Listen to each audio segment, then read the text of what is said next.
नमस्कार। आपका success academy के यूट्यूब लाइव पर स्वागत है। मैं शैलेंद्र यादव रूबरू विद शैलेंद्र सर में आपका स्वागत करता हूं। पहले जितने भी लोग हमसे जुड़ चुके हैं कृपया वो वीडियो को शेयर ज़रूर करें जिससे ज़्यादा से ज़्यादा लोग हमसे जुड़ सकें। अब पहले तो मुझे ये बताइए आपको आवाज़ क्लियर आ रही है या नहीं। पहले कमेंट में चैट ऑप्शन में आप हमें ये बताइए आपको आवाज़ क्लियर आ रही है या नहीं आ रही है।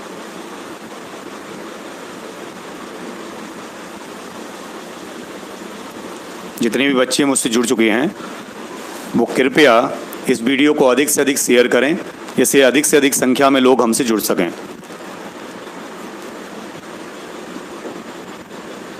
वो पहले ये कंफर्म करके बताइए आपको आवाज़ क्लियर आ रही है या नहीं आ रही।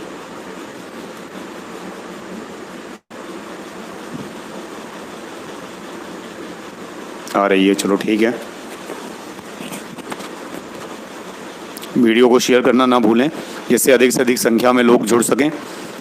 मैंने आपको बताया था कि आज हमारे साथ, मैंने जब लास्ट एपिसोड नंबर 4 बताया था तो मैंने कहा था कि कुछ लोग हैं कि हर पतंग को एक ना एक दिन कचरे के डब्बे में जाना होता है और जाने से पहले आसमान छूकर दिखाना होता है। तो कुछ लोगों की ऐसी टीम है जो शायद इतिहास बदलने के लिए तैयार हुई है और मैंने बोला था कि जाने से पहले वो एक ऐसा नाम करके जाएंगे जिसमें इतिहास में नाम होगा और उन्हीं में से मैं एक व्यक्ति से आपको मिलवा चुका हूँ। आज हमारे दूसरे गेस्ट हैं सुनील राठौर जी जो कि हमेना शिक्षा समिति के संस्थापक हैं। ठीक है, आइए सुनील जी, आपका स्वागत है सक्सेस एकेडमी के यूट्यूब लाइव पर। को नमस्कार, मैं सुनील कुमार राठौर हमेना शिक्षा एवं सशक्तिकरण समिति का संस्थापक। मैं सर्वप्रथम सक्सेस एकेडमी के डायरेक्टर शैलेंद्र सर जी को धन्यवाद देना चाहूँगा जिन्होंने आज हमारे अपने इस प्रोग्राम रूबरू में हमें यहाँ पर लाइव बोलने का मौका दिया। धन्यवाद। हाँ, तो सबसे पहले हम शुरुआत करते हैं कि सर आप कहाँ से बिलोंग करते हैं। सर हम मुरार नदी पार टाल पे हमारा निज निवास है और हमारा गांव यहीं पे पास में है, 20 किलोमीटर दूर है यहाँ से। दुहिया गांव है और यहाँ पर नदी पार टाल मुरार पे हम रहते हैं। सर सबसे पहले आपकी संस्था का नाम और उस संस्था में कितने लोग अभी कार्यरत हैं कृपया आप हमारे लोगों को जो हमसे जुड़ चुके हैं उनको बताने का। हमारी संस्था का नाम है हमेना शिक्षा एवं सशक्तिकरण समिति। हमारी संस्था हमेना का मकसद है I+U=B। मैं और तुम मिलकर हम बनते हैं। I और +U=B। मैं और तुम, अगर किसी को कोई प्रॉब्लम है तो हम मिलकर उसे सॉल्व करेंगे। और इस समय पे हमारी संस्था में करीब 1000 से 1500 मेंबर्स हैं जो वर्क कर रहे हैं। अभी प्रेजेंट में अपने ग्वालियर में अपनी टीम वर्क कर रही है और कुछ ही समय में करीब MP के करीब 15 से 20 जिलों में अपना कार्य स्टार्ट होने वाला है।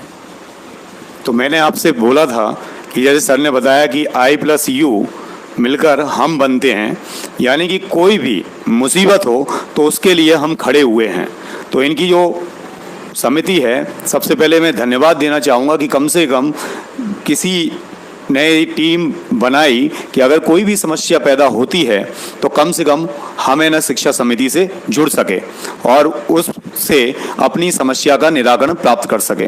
तो सर से मैं सबसे पहले जानना चाहूँगा कि आपकी संस्था किस किस क्षेत्र में कार्य कर रही है। सर मैं आपको बताना चाहूँगा अभी प्रेजेंट में जो हमारी संस्था काम कर रही है अभी एनिमल केयर पे है, जिसमें क्या है हम बीमार लावारिस पशु पक्षी उनका इलाज करते हैं, उन्हें फर्स्ट एड ट्रीटमेंट देने के बाद उन्हें हॉस्पिटल भेजते हैं और हो सकता है जहाँ तक हम उनकी संभव मदद करते हैं।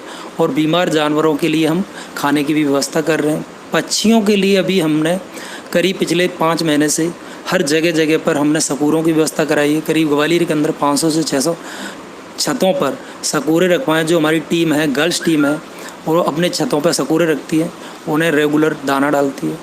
और जो प्रेजेंट में वर्क है और उसके अलावा अपना महिलाओं के लिए जो स्पेशल गर्ल्स के लिए जो वर्क चल रहा है वो है फिजिकल, जो कि नॉर्मल है गर्ल्स के लिए, फिजिकल है डिफेंस में जाने के लिए उनकी निःशुल्क तैयारी कराते हैं। उस पर कोई भी आर्मी की तैयारी करनी हो या पुलिस की तैयारी करनी हो, किसी भी फोर्स में जाने के लिए उसमें गर्ल्स के लिए निःशुल्क तैयारी कराते हैं। इसका हमारा बिरला कॉलेज के जस्ट सामने वाला जो ग्राउंड है उसमें पूरा ट्रैक तैयार करके दिया है हमने। 200 मीटर का ट्रैक है, रनिंग के लिए, कबड्डी के लिए ग्राउंड है और जंप के लिए भी सारा शॉटपुट के लिए बना के तैयार किया है। और अभी तक हमारी संस्थाओं से करीब 50 से 60 लड़कियों का सिलेक्शन हो चुका है जो हमने करा के दिया सर। तो आपने सुना कि लड़कियों के लिए फिजिकल ट्रेनिंग की जो व्यवस्था है वो सर ने कर रखी है, हमें शिक्षा समिति ने। तो इसके लिए मतलब काबिल तारीफ़ है कि लड़कियों के लिए इन्होंने जो सोचा है कि लड़कियां, आपने देखा होगा फिजिकल की तैयारी ज़्यादा नहीं करती, तो ये समिति आगे आई है जिन्होंने फिजिकल के लिए लड़कियों को प्रोत्साहित किया है जिससे ज़्यादा से ज़्यादा लड़कियां जुड़ सकें। क्योंकि कोई ना कोई फाइनेंशियल इशू ऐसे होते हैं जिसके कारण लड़कियों को आगे पढ़ने नहीं दिया जाता, उन्हें नौकरी नहीं करने दी जाती, केवल पढ़ाई मुश्किल से कर पाते हैं माता पिता। तो हमें शिक्षा समिति आगे आई और उन्होंने एक इस तरह का ट्रैक तैयार किया है कि फिजिकल के लिए निःशुल्क तैयारी जो की जा रही है। तो जितनी भी बच्चियां हमें देख रही हैं तो मैं ये चाहूँगा कृपया आप इस समिति का लाभ लें कि आपको जो फिजिकल की तैयारी करनी है तो आप इससे अधिक संख्या में जुड़ें और अपना फिजिकल तैयार करके अपने, जिस तरीके से आज फादर्स डे भी है और योगा डे भी है, तो आगे हम सर से बात करेंगे दोनों चीज़ों पर कि हमें कम से कम मार्गदर्शन देंगे, बताएंगे कि योगा का महत्व क्या है। क्योंकि आजकल जो युवा वर्ग है और अभी जो समस्या सारी आई है यानी कि महामारी, वैश्विक महामारी है, तो मैं सर से ये भी जानना चाहता हूँ कि वैश्विक जो महामारी है, कोरोना महामारी, तो उस समय आपने क्या प्रयास किए हैं और किस तरह से वो प्रयासरत रहे और उसमें आपने क्या क्या संकल्प लिया और किस तरह की कठिनाइयों का आपका उसमें समस्या आई? अभी जो महामारी कोरोना की चल रही है, जब से लॉकडाउन हुआ है हमारी संस्था पहले से कार्यरत थी। हमारी संस्था करीब 6-7 महीने से दोनों हॉस्पिटलों में खाने की प्रबंध व्यवस्था कर रही थी, अपने मुरार प्रसूतागृह में और जिला चिकित्सालय में। लॉकडाउन होने के तुरंत ही बाद मैं फेसबुक पर लाइव आया, वहाँ से हमने प्रतिज्ञा की हमें जो हो सकेगा जो मदद करेंगे, खाने की और राशन की, जहाँ तक हमारी पहुँच तक होगा हम पहुँचाएँगे। शुरुआत की हमने फास्टिंग से कम 200 से 300 पैकेट खाने के बनाकर घर पे हमने ऐसी जगहों पे प्रोवाइड कराए जहाँ पे लोगों के लिए खाने की व्यवस्था नहीं हो पा रही थी। जैसे झोंपड़पट्टी हैं, ऐसी जगह पे जाके हमने खाना के पैकेट बनाकर उन लोगों को दिए। देने के बाद जब हम 15 से 20 दिन तक रेगुलरली गए तो बार रेगुलर सुबह खाना बनाना, फिर बनाने के बाद उसे पैकिंग करके फिर ले जाना, और फिर सुबह से शाम तक के लिए वो खाना नहीं हो पाता था उनके लिए। तो हमने उनकी व्यवस्था को देखते हुए फिर हमने राशन की व्यवस्था कराई। तो राशन की व्यवस्था हमने जगह जगह पर जाके एक घर में करीब 8 दिन के लिए राशन की व्यवस्था की जाए। तो इस तरीके से हमने उनको राशन की भी व्यवस्था कराई। फिर रेगुलरिटी में हमारा चलता रहा, तो राशन के साथ में हमारा पर डे का हमारा हॉस्पिटल में भी हमारा जारी रहा। तो उसमें करीब पर डे के 400 से 500 पैकेट खाने के बनाकर हमारी पूरी टीम अलग अलग क्षेत्रों पे, अगर हमें लग रहा है जहाँ से भी फ़ोन आते हैं कि इस जगह पे परेशानी है या ये प्रॉब्लम है तो इनको आप करिएगा, तो वहाँ पे हमारी टीम जाकर उनको प्रोवाइड कराती थी। और लॉकडाउन में ज़्यादातर प्रॉब्लम जो देखने को मिली उसमें जो मीडियम वर्ग के लोग थे उनको भी ज़्यादा प्रॉब्लम थी। मध्य, जैसे कि लोगों ने देखा झोंपड़पट्टी या नॉर्मल चीज़ में तो हर कोई देना जानता था कि भाई वहाँ पे दिख गया ये गरीब तो उसको तो हम दे दिया, क्योंकि सब देने के लिए आज के ज़माने में जाते हैं कि भाई ये दिख रहा है, लेकिन जो नहीं दिख रहा और उसको ज़रूरत है वो मांग भी नहीं सकता है। ऐसा मेरे साथ में एक बार हुआ, हमारे साथ में जुड़े हुए थे, मैं बताना नहीं चाहूँगा उनका नाम, क्योंकि उन्होंने कहा कि हम आपको करीब देना चाहेंगे, करीब 100 से 200 पैकेट देना चाह रहे थे, करीब 1 लाख रुपए का सामान था। तो ऐसी जगह बताइएगा। मैंने सिलेक्टेड, उन्होंने करीब मुझे 100 नाम मांगे, मैंने कहा चलो ठीक है, नाम दे दिए। फिर उन्होंने कहा इन्हें ज़रूरत नहीं है, ऐसी जगह पर आप देखिए झोंपड़पट्टियों। फिर मैंने कहा आप सर आप जहाँ पर देना चाहते हैं तो आप झोंपड़पट्टियों दीजिए, कोई नहीं। झोंपड़पट्टियों बताने के बाद मैंने कहा झोंपड़पट्टी ज़रूरी नहीं है, हम झोंपड़पट्टी में तो रेगुलर जा ही रहे हैं, लेकिन वास्तव में भी जो मध्यम वर्ग है उसका कोरोना काल में हर किसी ने मजाक बना के रख दिया था गवर्नमेंट लो या कोई भी, क्योंकि मजदूर को तो मान के चलो गवर्नमेंट जनधन खाते में कहीं पर भी पैसा पहुंचा देती है, अभी 500 रुपये पहुंचा दिया, नॉर्मल पहुंचा देती है, और लोगों को लगता है वो मांग भी लेता है, और पैसे वाले को ज़रूरत नहीं है। जो मध्यम वर्ग है वो अगर जैसे 5 से 10 हज़ार रुपये 5 हज़ार रुपये मंथली कमाने वाला है, या जो वर्क कर रहे हैं उनके वर्क बंद है, तो उनके 2 महीने में 3 महीने में सब कुछ खत्म हो गया, लेकिन उसकी मदद की जाए तो वो बेस्ट रहेगा। ऐसे लोगों की भी हमने मदद की, बहुत सारे लोगों की मदद की, और आगे भी हम करते रहेंगे। और अभी तक अपनी संस्था करीब रेगुलेट का कम से 500 से 700 पैकेट खाने की वितरण करती रही, और राशन के भी पैकेट कम से कम हमने अभी तक कराए, कम से कम 3 से 4 हज़ार लोगों को राशन भी प्रोवाइड कराया। और नियंत्रण में अभी भी ज़रूरत पड़ जाती है तो हम वहाँ पे व्यवस्था कराते हैं सभी। जैसे सर ने बताया कि जो स्थितियाँ रही हैं, जो सारी मुसीबतों का सामना करना पड़ा, कि गरीब वर्ग जो है वो तो मांग सकता है, लेकिन जो मध्यम वर्ग है सबसे बड़ी समस्या तो उसके सामने है कि वो किसी को बता भी नहीं सकता अपनी परेशानी, और कोई उसकी परेशानी समझना भी नहीं चाहता, क्योंकि परिस्थितियाँ एक जैसी नहीं होती। कईयों की इस कोरोना काल में नौकरियाँ छूट चुकी हैं, कई परेशानियाँ आन पड़ी, आर्थिक समस्या पैदा हो गई। तो सर ने जैसे बताया कि हमने उनको भी चिन्हित किया, जहाँ जहाँ हम जा सकते थे, जो थे हमारे और गुप्त दान देने वाले, उन सबके सहयोग से हमें ना शिक्षा समिति ने जिस प्रकार से कार्य किया वो काबिले तारीफ़ है। और हमारी जो पूरी टीम है वो सर की टीम को धन्यवाद देना चाहेगी। अब सर एक और चीज़ है, आपने सुना होगा कि लोग कहते आ रहे हैं कि आप जब दान करते हैं तो फ़ोटो नहीं खींचना चाहिए, ठीक है, और फ़ोटो आपने ले लिया है, तो उस दिशा में आप क्या कहना चाहेंगे? सर मैं आपको बताना चाहूँगा कि लोग बागों का कहना है कि बोलते हैं, मैंने भी सुना है, ये सवाल आपने बहुत अच्छा पूछा सर। अब क्या है, लोग बाग बोलते हैं कि आप दान दे रहे हो तो उसको दिखाने से क्या मतलब है। दान ऐसा देना चाहिए जो लोगों को ना पता चले।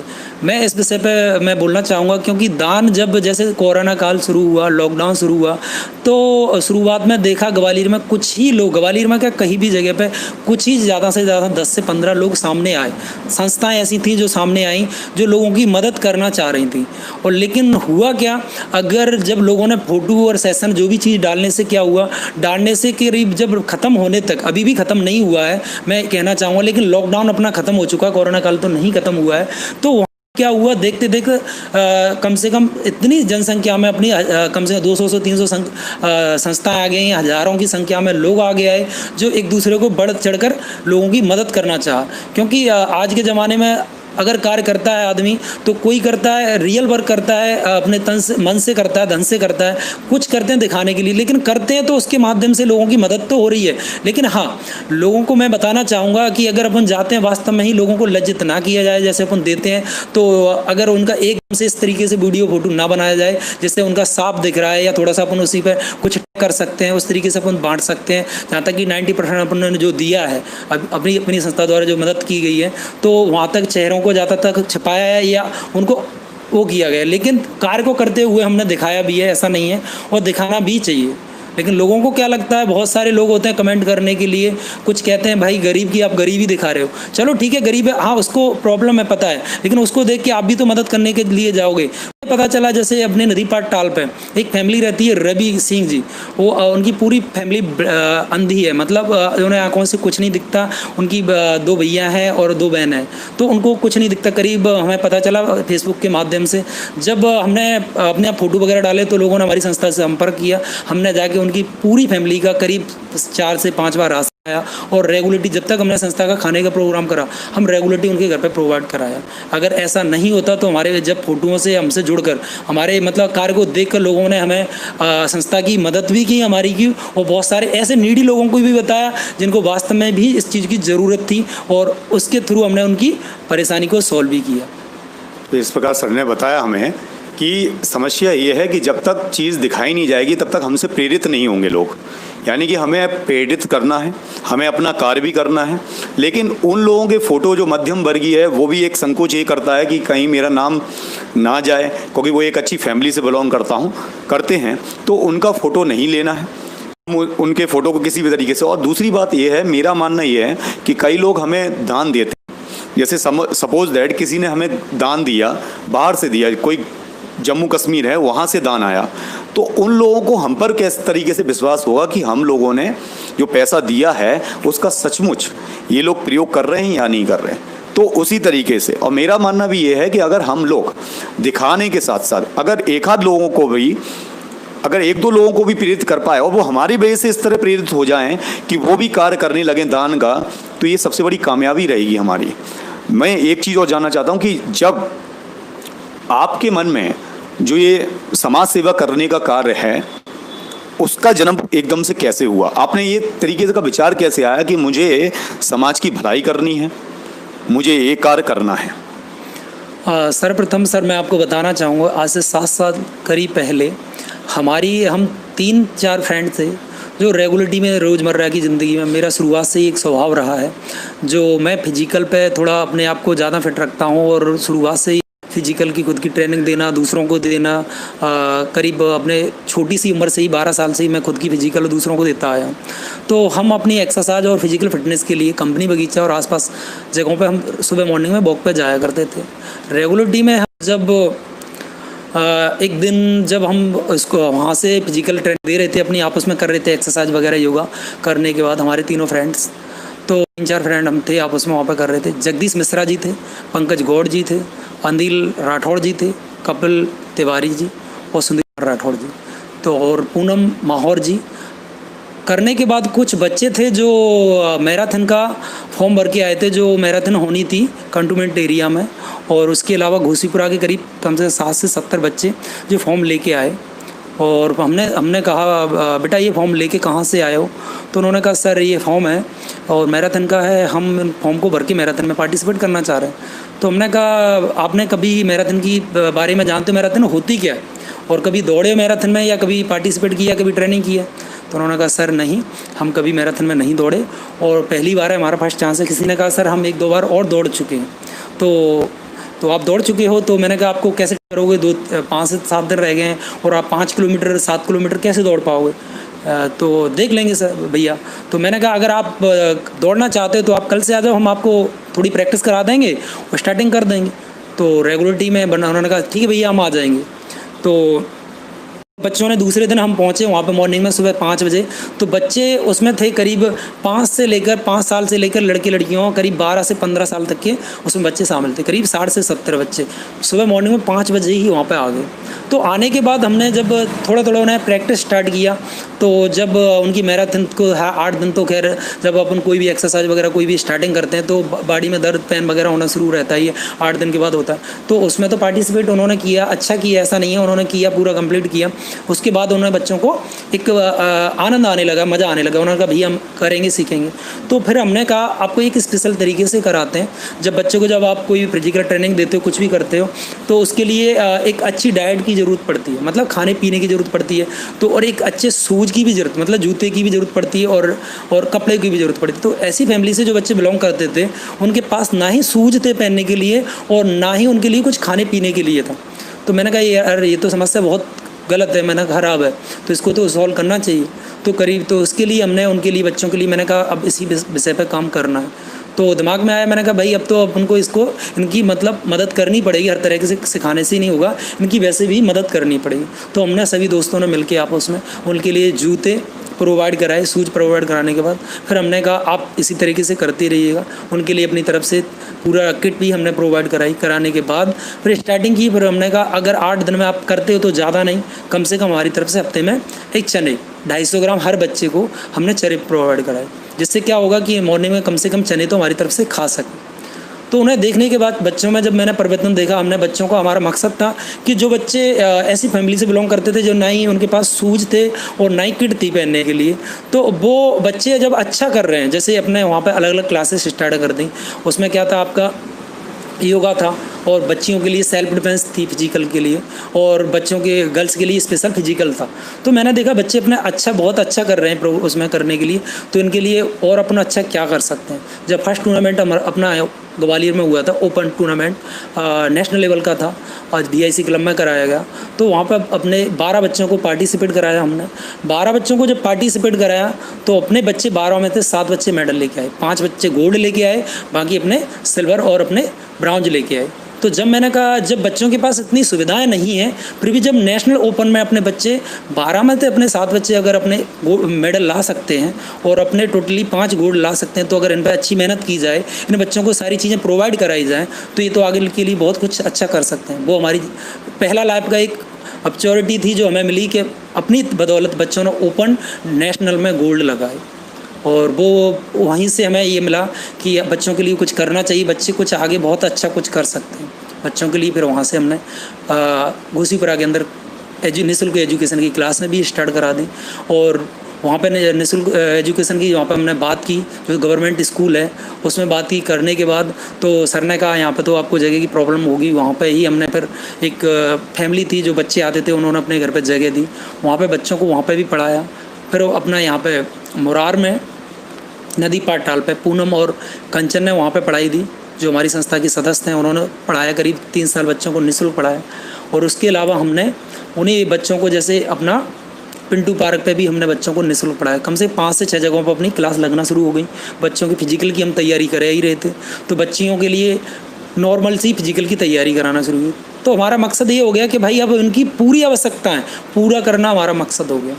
उनको फिजिकल की तैयारी भी कराना है, उनके लिए किट्स भी प्रोवाइड करानी है, उनके लिए खाने पीने की व्यवस्था भी हमें करनी है।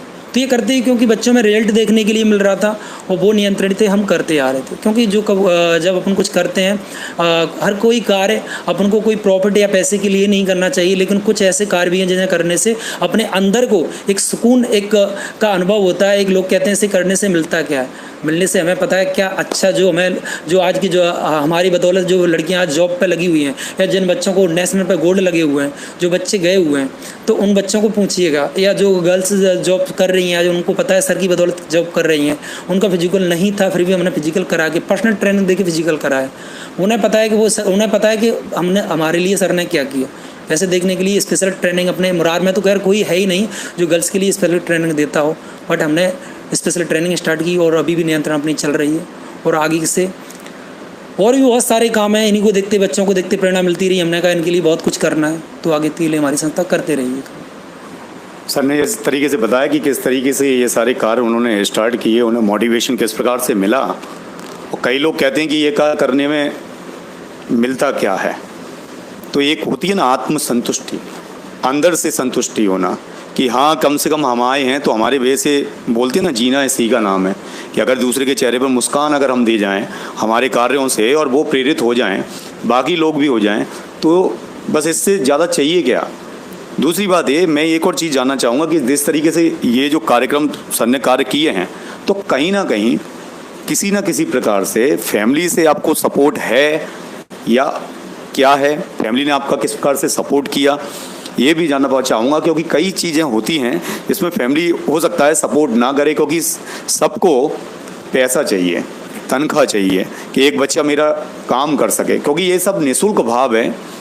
तो उसमें मैं ये जानना चाहूँगा कि सर आपको क्या क्या समस्या पैदा हुई, फैमिली ने किस प्रकार आपका सपोर्ट किया। सर मैं आपको बताना चाहूँगा कि फैमिली तो किसी की भी, हर किसी की फैमिली चाहती है हमारा बच्चा पढ़ लिख कर कुछ नौकरी करे या जॉब करे या बिजनेस करे या खुद का सेटल हो जाए, या तो कोई भी नहीं चाहेगा कि अपने बच्चे को कि अपना पैसे को ख़त्म करके दूसरों के ऊपर ख़त्म करे और वो करना चाहे। तो किसी की फैमिली नहीं सपोर्ट करती। हालांकि मेरी फैमिली में मुझे अभी नहीं सपोर्ट करता, लेकिन मुझे पता है कि फैमिली आगे सपोर्ट करेगी। लोग फैमिली कहती है आपको मिलता क्या है ना, कोई नहीं मिलता है, लेकिन बट फैमिली में जो मेरा सपोर्ट करती है मेरी वाइफ नीरू राठौर, उन्होंने कहा है कि आप कीजिएगा, आपको जो काम करने में आपको खुशी मिलती है वो काम कीजिएगा। और आप क्योंकि इंसान को वो कार्य करने चाहिए जिसे उसे करने से संतुष्टि मिलती है, और उसी तरीके से हम काम कर रहे हैं और आगे भी करते रहेंगे। हालांकि फैमिली से मुझे प्रॉब्लम नहीं है, फैमिली कहती है कोई दिक्कत नहीं, क्योंकि हर किसी के माता पिता चाहते हैं कि मेरा बच्चा अच्छा करे, हमारा ये अच्छा करे और भी अच्छा नाम करे। लेकिन इतना है कि आज नहीं तो कल, और आज भी हालांकि फैमिली का सपोर्ट है, ऐसा नहीं है, तो फिर भी वो भी लेकिन वो एकदम नहीं चाहते कि सारी चीज़ छोड़कर आप इसी में लग जाइएगा। लेकिन आगे चल के उनको भी लगेगा जब आप कुछ अच्छा कर रहे हो तो धीरे धीरे भी फैमिली भी सपोर्ट कर रही है और करेगी आगे भी। तो ये नहीं है कि आपने नाम कमाया है कि नहीं, ये तो समाज को आप अभिप्रेरित कर रहे हैं। और आपका नाम उनसे पूछिएगा कि क्या है, आप जब इतिहास बदलने के कगार पर हैं, ये सारी चीज़ें आप दूसरों को अभिप्रेरित कर रहे हैं, तो आपका नाम तो हो ही रहा है। दूसरा ये मैं एक और चीज़ जानना चाहूँगा कि आपके जीवन का कोई ऐसा किस्सा जो आपको याद हो, जो आपके जीवन में किसी तरीके से आपके जीवन को परिवर्तित कर दिया हो, जो आप हमें बताना चाहेंगे। जीवन में बहुत कुछ देखने के लिए मिला है हमें। मैं अब आपको बताना चाहेंगे, दिल्ली में जब मैं रहता था, हमारी क्या है गांव से भी बिलोंग करते हैं। तो यहाँ से करीब मेरी जब 10th की पढ़ाई होने के बाद मैं दिल्ली चला गया। तो दिल्ली में जाके मैंने देखा वहाँ पर हमारा खुद का वहाँ पर बिजनेस भी है, तो वहाँ पर उसके काम करते थे हम। तो जब मैंने यहाँ से ग्वालियर से जाके देखा वहाँ की अपने यहाँ की गांव से वहाँ पे जाके जब लोगों को उनके साथ में जब मैंने पढ़ाई स्टार्ट की थी, वहाँ पे जाके कंप्यूटर की एजुकेशन मैंने दिल्ली से स्टार्ट की और उसके बाद वहीं पे इंग्लिश स्पीकिंग भी मैंने थोड़ा वहाँ के कोर्स के लिए गया। तो वहाँ पे एक नज़रिया अलग ही था। लोग क्या है, जब मैं क्लास में जाता था तो मुझे एक हेडिटेशन ज़्यादा होती थी। मैं बोलने में मुझे वो लगती थी, कहीं पे जाके किसी के सामने बोलने में थोड़ा हेडिटेशन आती थी, तो मैं बोलने में थोड़ा शर्माता था किसी से बोलने में। तो जब मैं गया तो उन्होंने कहा इसी तरह जैसे सर सवाल कर रहे हैं, तो सर थे जो जक्सी सर थे हमारे, तो उन्होंने कहा कि सवाल जवाब किए, तो मैंने कुछ सवाल जवाब नहीं कर पाए। और तो वहाँ पे सब लोग हंसने लगे, मजाक उड़ाने लगे कि भाई तू क्या करेगा। मतलब मैंने कहा एक दिन ऐसा करना है मुझे कि मैं सबके सामने बोल सकूं और स्टेज से लेके हर जगह पर। मेरा एक ही सपना था। और हालांकि मेरे साथ के जो फ्रेंड्स हैं मेरे ऐसे हैं जिनको मैंने अपने हाथों से पकड़ के फिजिकल कराया निकाला है और जॉब पे लगे हुए बैठे हैं। और बाकी मेरे साथ के बहुत सारे फ्रेंड्स हैं, मेरे दोस्त हैं। एक मेरा फ्रेंड SI भी है, पुलिस में हर जगह पे उनका फिजिकल मैंने निकलवाया, भी कर भी रहे, ऐसा नहीं है। और लेकिन मेरा एक सपना यही था कि मैं कुछ ऐसा कर सकूं कि लोग मुझे लाइक करें, और सबसे ये है कि सभी लोग मुझे देखें और सुनें। और एक दिन मैं ऐसा करके दिखाऊंगा। और आप कुछ भी बन जाओ, कर लो, लेकिन एक दिन आप मुझे देखोगे, सुनोगे। वही मेरा सपना था। उसी दिन से मैंने किया। तो आगे के लिए मैं यही कर रहा हूँ कि आगे लोग देखें भी और सुने भी। जो कार्य करेंगे वो सभी को बताने लायक होंगे और सराहनीय कार्य होंगे आपके लिए, जो मैं आप कहना चाहता हूँ। तो आज जो आपने बताया उससे कई लोग अभिप्रेरित होंगे कि आज आपको बहुत सारे लोग सुन भी रहे हैं, देख भी रहे हैं और आपसे प्रेरणा भी ले रहे हैं कि किस तरह का समाज या कोई भी फैमिली हमारे सपोर्ट में नहीं है, लेकिन हमें अपने सपनों को आयाम देना है, उन सपनों को पूरा करते हुए कार्य करना है। और एक ना एक दिन ऐसा होगा कि सारी दुनिया आपको सलाम करेगी।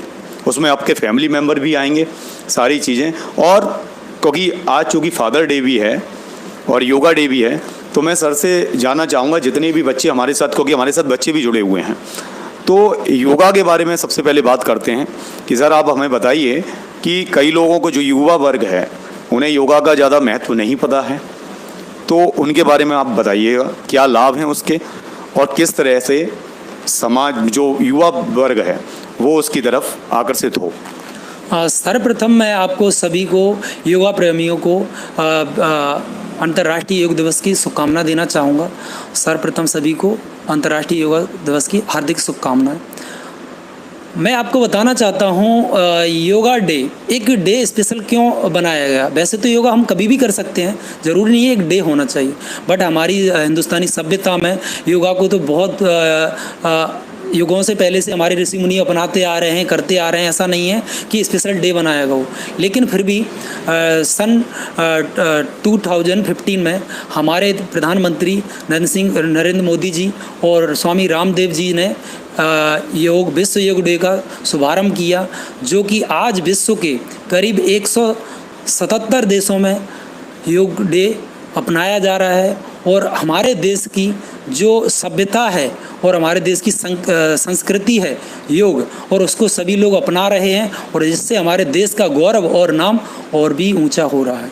तो सर्वप्रथम मैं आपको बता दूं, ये हमारा जो अंतर्राष्ट्रीय योग दिवस का इस साल 6वां अंतर्राष्ट्रीय योग दिवस है, और 5 साल पूर्व हो चुकी हैं और 6वीं साल स्टार्ट है।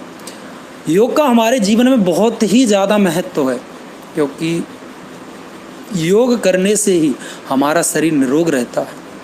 योग की आवश्यकता क्यों पड़ी और हमें क्यों करना चाहिए। जैसे हम 24 आवर्स अपने इस बॉडी से, अपनी शरीर से काम लेते हैं या इसको यूज करते हैं, तो उसको रिचार्ज करने के लिए हमें दिन में कम से कम 1 घंटे अपनी बॉडी को देना चाहिए। शरीर को देना चाहिए वो की हो सकता है, उससे हम योगा से रिचार्ज कर सकते हैं, या अदर व्यायाम से हम इसे रिचार्ज कर सकते हैं, या खेल कूद से कर सकते हैं। लेकिन आज का जो माहौल है या जो जनरेशन है, खेल कूद के लिए मैदान बचे नहीं हैं, इतने ग्राउंड बचे नहीं हैं।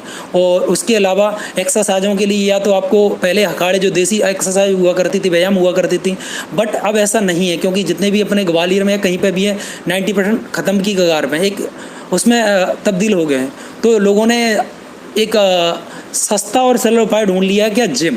तो जिम में क्या होता है कि एक जो देसी अपना व्यायाम है वो योगा है, उसको अपनाने से ज़्यादा स्वस्थ और फिट रहते हैं। तो हमें योगा का सबसे पहले करना क्या चाहिए, लोगों को डर रहता है कि योगा करने से होता क्या है, एक हम आसन करते हैं योगा में जिससे बॉडी में हमें पेन होता है, दर्द होता है, ऐसा नहीं है। योगा कई एक प्रकार का होता है, योगा कई एक प्रकार का होता है। योगा तो पूरी ज़िंदगी भर करना चाहिए। हमें 3 साल की उम्र से लेकर जीवन, जब तक जीवन काल है हमारा, जब तक हमें योगा करना चाहिए और अपनाना चाहिए। योगा आज के ज़माने में बहुत ही महत्वपूर्ण है, क्योंकि आज की जो रहन सहन है और खाने पीने की हमारी सबकी दिनचर्या बदल गई है। जो दिनचर्या हमारी बदल गई है उसमें क्या है, कुछ भी हम खा रहे हैं, समय से हम सो नहीं रहे हैं, किसी को पेट निकल आता है या गैस बनना शुरू हो जाती है, पेट निकल आता है, गैस बनना शुरू हो जाती है। और जो युवा वर्ग हैं तो उनको भी बहुत ज़्यादा प्रॉब्लम होना शुरू हो गई, क्योंकि ज़्यादातर मोबाइलों में लगे रहते हैं बच्चे, इसमें लगे रहते हैं। तो हमको सारी चीज़ों को छोड़कर कम से कम दिन में 1 घंटे अपने शरीर को देना चाहिए और योगा अपनाना चाहिए। योगा में आप क्या कर सकते हो बेस्ट, वो हम आपको बताएंगे। योगा में आप नॉर्मल है जो जी आप कर सकते हो, जो डेली आप रूटीन में कर सकते हो। योगा के लिए सबसे पहले आपको क्या है, एक स्वच्छ वातावरण की आपको आवश्यकता है। उसके लिए आपको घर से, अगर आपको घर से बाहर कोई गार्डन है या आपका गार्डन है या कोई खेल ग्राउंड है, आप वहाँ पे जाके कर सकते हो तो वो बेटर रहेगा। और इसके अगर नहीं आपके आसपास या अगर आप नहीं कहीं जा सकते हो घर से बाहर, तो आपको क्या करना है, अपनी छत पर जाकर सुबह मॉर्निंग में ताज़ा हवा में, ऑक्सीजन में, और अपनी एक नीचे एक चटाई या चादर बिछाकर आप योग कर सकते हो। योग के लिए आपको ज़्यादा साधन जुटाने की ज़रूरत नहीं है, आपको योग के लिए ज़्यादा साधन जुटाने की ज़रूरत नहीं है, ना ही आपको योग टीचर की इतनी ज़रूरत है, क्योंकि आज के ज़माने में यूट्यूब है, नेट पर कहीं पे भी सर्च करके, वीडियो सर्च करके आप कर सकते हो उसके लिए, और बिछा के आराम से कर सकते हो, जगह की भी ज़्यादा ज़रूरत नहीं। नॉर्मल्स है, इसमें आप क्या क्या अपना सकते हो हम आपको बता देते हैं। नॉर्मल्स ही है, नॉर्मल आप अपना वार्म अप कीजिएगा, करने के बाद फिर वार्म अप करने के बाद सबसे बेस्ट उपाय है जो करने के लिए सूर्य नमस्कार। सूर्य नमस्कार अगर हम करते हैं, हमारे पास समय नहीं है ज़्यादा भाग दौड़ भरी ज़िंदगी में, लेकिन सूर्य नमस्कार एक ऐसा योगा है जिसे करने से हमारा क्या होता है, सारी बॉडी की एक्सरसाइज हो जाती है। और सूर्य नमस्कार में 7 आसन होते हैं, 12 स्टेप होते हैं, और अगर हम सूर्य नमस्कार के 5 आसन होते हैं जो हम 2 बार करते हैं, 2 आसन हैं जो 1 बार करते हैं। और सूर्य नमस्कार कम से कम 3 बार, 5 बार, 7 बार या 12 बार कर सकते हैं। अगर हम 3 बार करते हैं सूर्य नमस्कार को तो 36 स्टेप होते हैं, 5 बार करते हैं तो 60 स्टेप होते हैं। तो उसी में हमारी बॉडी की सारी एक्सरसाइज हो जाती है, सारी एक्सरसाइज हो जाती है और अपना शरीर तरोताज़ा हो जाता है। और उसके अलावा हम इसमें प्राणायाम को भी शामिल कर सकते हैं। प्राणायाम में भी कई एक तरह से होता है, जैसे कि मान लीजिएगा प्राणायाम में है आपका कपाल भारती को हम कर सकते हैं। और उसके अलावा कपाल भारती में हम अनुलोम और विलोम दोनों चीज़ों को कर सकते हैं, और भ्रामरी, ये तीनों चीज़ों का एक मिक्स पैकअप बना लें, एक छोटा सा पैकअप बना लें। वार्म अप करें, सूर्य नमस्कार करें, और उसके अलावा सूर्य नमस्कार के अलावा प्राणायाम है। ये चारों चीज़ें अपन करते हैं दिन में, प्रतिदिन हम अगर सुबह 15 से 20 मिनट भी करते हैं तो रोग प्रतिरोधक हमारी क्षमता बढ़ेगी।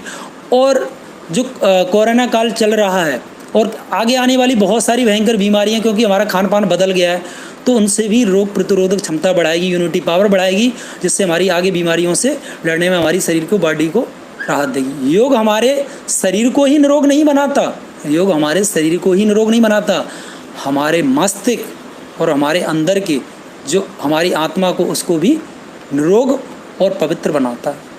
और इसको, योग को करने से हमारा जीवन की एक लाइफ स्टाइल चेंज हो जाती है। अगर हमें कई एक आसन ऐसे होते हैं जो हमारी बॉडी को लचीला बनाते हैं। जैसे हमें किसी का बैठने का काम है, ऑफिस का काम है, तो योग के ऐसे ऐसे आसन होते हैं, हम बैठ के उन्हें घंटों एक जगह पर बैठ के प्रैक्टिस कर सकते हैं, जिससे बैठने में प्रॉब्लम ना हो। जैसे किसी की गर्दन में प्रॉब्लम होना शुरू हो जाती है, सर्वाइकल या पीठ में प्रॉब्लम शुरू हो जाती है, लेकिन अगर योग के माध्यम से ये सारी बीमारियाँ ख़त्म हो जाती हैं। और जैसे किसी का डाइजेशन सिस्टम ख़राब होता है तो उसके लिए भी अलग अलग तरीके के योगा हैं, आसन है, उन्हें करने से भी लाभ मिलता है, बहुत ज़्यादा लाभ मिलता है। तो मैं सभी स्टूडेंट वर्ग से या यूथ से मैं ये कहना चाहूँगा, या मेरे जो भी बुजुर्ग हैं उनसे, सभी से, आदरणीय सभी से मैं कहना चाहूँगा कि अपने रेगुलर दिनचर्या में हमें योग को अपनी जीवन शैली का हिस्सा बना लेना चाहिए। और यूथ वर्ग से मैं और आपसे एक और अपील करना चाहूँगा कि अगर हमें समय नहीं है, जैसे हम नहीं दे पाते समय, और तो हमें अपनी जो हमारी मम्मी हैं, पापा हैं या दादी दादा हैं, तो वो घर पे फ्री रहते हैं, तो उनको योग की ऐसी शाखाएं ज्वाइन कराएं, या कोई गार्डन में या वहाँ पे उन्हें ज्वाइन कराएं जहाँ पर जाकर वो अपने योग को कर सकें, जिससे 50 साल के बाद इम्यूनिटी पावर कम हो जाती है, तो रोग की ज़्यादा ग्रस्त हो जाते हैं। तो उनके लिए योग से सबसे बेहतर उपाय है, उनसे इम्यूनिटी पावर बढ़ेगी और उनकी रोग प्रतिरोधक क्षमता बढ़ेगी, वो बीमार भी कम पड़ेंगे। तो हमें उनका ख्याल रखें और उनको ज्वाइन करें। जय हिंद, जय भारत। सर ने आज हमें बताया कि योग का क्या महत्व है, कि और ये भी बताया कि अगर आपके पास समय नहीं है तो कम से कम कुछ ना कुछ समय निकाल कर, जिस तरह से हम जिम में समय बर्बाद कर रहे हैं, सारी चीज़ें बिना पैसा खर्च किए घर पर आसानी से योग कर सकते हैं। क्योंकि योग करते रहेंगे तो हम अपने शरीर को निरोग रख सकते हैं। और माता पिता जो 50 साल से ऊपर हैं, जिनकी इम्यून सिस्टम कम हो जाती है, इम्यून सिस्टम भी बढ़ा सकते हैं। तो सारी चीज़ें बताए। अब मैं अंत में ये जानना चाहूँगा सर से कि आज जिस तरह से फादर्स डे है, तो आप बच्चों को क्या संदेश देना चाहते हैं? सर्वप्रथम दुनिया के सभी पिताओं को फादर डे की हार्दिक शुभकामनाएं। वैसे मेरा मानना ये है सर कि एक डे ही क्यों होना चाहिए फादर डे के लिए? माता पिता के लिए तो हमारा संपूर्ण जीवन ही माता पिता के लिए होना चाहिए, क्योंकि माता पिता ही हमारे भगवान होते हैं, जिन्होंने हमें बनाया है। हम माता पिता ने ही हमें बनाया है, तो वो हमारे भगवान हैं। पिता हमारे गॉड हैं हमारे पिता। तो हमें हालांकि तो इसके लिए दुनिया की जो परंपरा है हमारी, जो बनाया है एक डे को स्पेशल, जिस तरीके से मदर डे मनाते हैं माँ के लिए, उस दिन हम प्यार दिखाते हैं, करते हैं। लेकिन मेरा युवा वर्ग के सभी के लिए एक मैं दिल से कहना चाहता हूँ कि ओनली फेसबुक और व्हाट्सएप पर या फ़ोटो डालने से ही माता पिता का आपका फ़र्ज पूरा नहीं हो गया। जैसे आपने डाल दिया कि आज मेरे डैडी के पैर छू ले, जाके डाल दिए कि आज फादर डे है, मदर डे है। नहीं, उनको अपने दिल में जगह दो, क्योंकि वो ही माता पिता आपके एक पुराने बटके वो वृक्ष हैं जिन्होंने आपके लिए पूरी दुनिया देखी है। उन्होंने सारी दुनिया से लड़े हैं और आपकी हर एक ख्वाहिश उन्होंने पूरी की है। हालांकि पिता माता की तरह अपने प्यार को बच्चों को दिखा नहीं सकते, बता नहीं सकते, जता नहीं सकते, लेकिन सबसे ज़्यादा प्यार करने वाले होते हैं पिता। बच्चे की हर ख्वाहिशों को पूरा करना चाहता है एक पिता। अपनी ज़िंदगी को जोखिम में डालकर अपना पूरे ख्वाहिशों को ख़त्म करके बच्चे की हर ख्वाहिश को पूरे करने चाहता है पिता। ऐसा नहीं है कि हर लोगों को लगता है किसी के पिता ऐसे होते हैं, बच्चों को मारते हैं, पीटते हैं या उन पर गुस्सा होते हैं, क्योंकि दुनिया का कोई पिता नहीं चाहेगा अपने बच्चे का गलत करना। तो बच्चों को जैसे कि पिता अगर उनको मारते हैं या पीटते हैं या उनके लिए डांटते हैं, ज़्यादा गुस्से में रहते हैं, तो बच्चों को ऐसा नहीं लगना चाहिए कि हमारे पिता हमारे लिए मतलब गुस्सा रहते हैं, हमारे लिए नहीं करते। लेकिन जब तक अगर पिता की डांट अगर बच्चे को नहीं पड़ेगी तो बच्चा वो बिगड़ ही जाएगा। पिता के द्वारा डांटा हुआ पुत्र अगर अनुशासनहीन कभी नहीं हो सकता, क्योंकि वो अनुशासनहीन नहीं हो सकता और अनुशासन में ही रहेगा। मैं सभी से कहना चाहूँगा, हमारे जो माता पिता हैं उनका सम्मान करें और अपने पिता को, और ये जो आज पिता डे है तो इसमें अपने पिता का ख्याल रखें और उनको कभी ज़िंदगी में कोई कमी महसूस ना होने दें। और पिताओं को, कुछ दुनिया के पिताओं को मैं वो भी कहना चाहूँगा, कुछ पिता ऐसे भी होते हैं जो अपने ज़्यादा ही रूढ़वादी हो जाते हैं, बच्चों के लिए स्ट्रिक्टली ज़्यादा हो जाते हैं, उनसे बच्चों पे भी नेगेटिव प्रभाव पड़ता है। ऐसा नहीं है, तो थोड़ा बच्चों के लिए ऐसा नहीं है, समय समय पर उनके साथ आप बात भी कर सकते हैं, उनसे अपने मन की बात शेयर भी कर सकते हैं, जिससे आपका बच्चा है तो अपनी जो अगर क्योंकि आज का ज़माना ऐसा चल रहा है कि बच्चे के मन में क्या चल रहा है ऐसी संगतें पकड़ लेते हैं, तो बच्चे डर के मारे अपने माता पिता को अपने मन की बात शेयर नहीं कर पाते हैं। लेकिन पिता को ऐसा भी स्ट्रिक्टली समय समय पे स्ट्रिक्टली होना बहुत ज़रूरी है, लेकिन कभी कभी ऐसा भी कि बच्चे के मन में क्या चल रहा है वो भी बच्चे को पूछ लेना चाहिए। बहुत सारे सुसाइड केसेस आते हैं वो स्ट्रगली से, क्योंकि बच्चे सोचते हैं अगर मैं पिता को बताऊंगा पापा मुझे मारेंगे पीटेंगे ऐसा कर देंगे। ऐसा नहीं होना चाहिए, क्योंकि जब बच्चा बड़ा हो जाता है, जब बच्चों के पिता के बराबर आ जाता है, तो पिता को बच्चे को अपना एक फ्रेंड की तरह ट्रीट करना चाहिए और उसे अपना दोस्त मानना चाहिए। और अपनी बात को बच्चे को भी पापा को अपनी बात हर शेयर करना चाहिए और पिता को भी बच्चे से अपने एक दोस्त की तरह ट्रीट करना चाहिए। तो अपनी दिल की बात जो भी, जैसे बच्चे के सपने क्या, पापा मैं क्या कर रहा हूँ या कोई गलत संगत में तो नहीं फंस गया, पापा मेरा वो दोस्त है, तो पापा को अगर बताएगा तो पापा क्या करेंगे, बेटा वो गलत है या ये सही है, तो पूरा सही निर्णय में अपना साथ देंगे। दुनिया में रुलाता तो हर कोई है, रुलाता तो दुनिया में हर कोई है, लेकिन आंसू हर कोई नहीं पहुंचता। आंसू पहुंचते हैं पिता ही पहुंचते हैं। तो दुनिया में पिता से बढ़कर कोई चीज़ नहीं है। पिता का आदर करो और पिता का सम्मान करो। जिस प्रकार सर ने बताया कि सही बताया कि एक दिन नहीं है, क्योंकि बातें हमने देखी होंगी, माँ के ऊपर बहुत कुछ बोला गया है, सारी किताबें लिख दी गई हैं, लेकिन उस पिता के ऊपर कुछ भी नहीं बोला गया, क्योंकि वो अपने इमोशन को शो नहीं करते, सारी चीज़ें नहीं करते।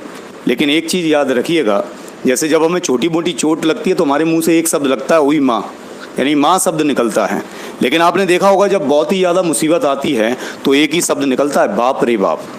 यानी कि छोटी मुसीबतों के लिए माँ याद आएगी, लेकिन जब बड़ी मुसीबतें आएंगी तो आपके सामने अगर कोई भी होगा तो वो शायद पिता होंगे पहले।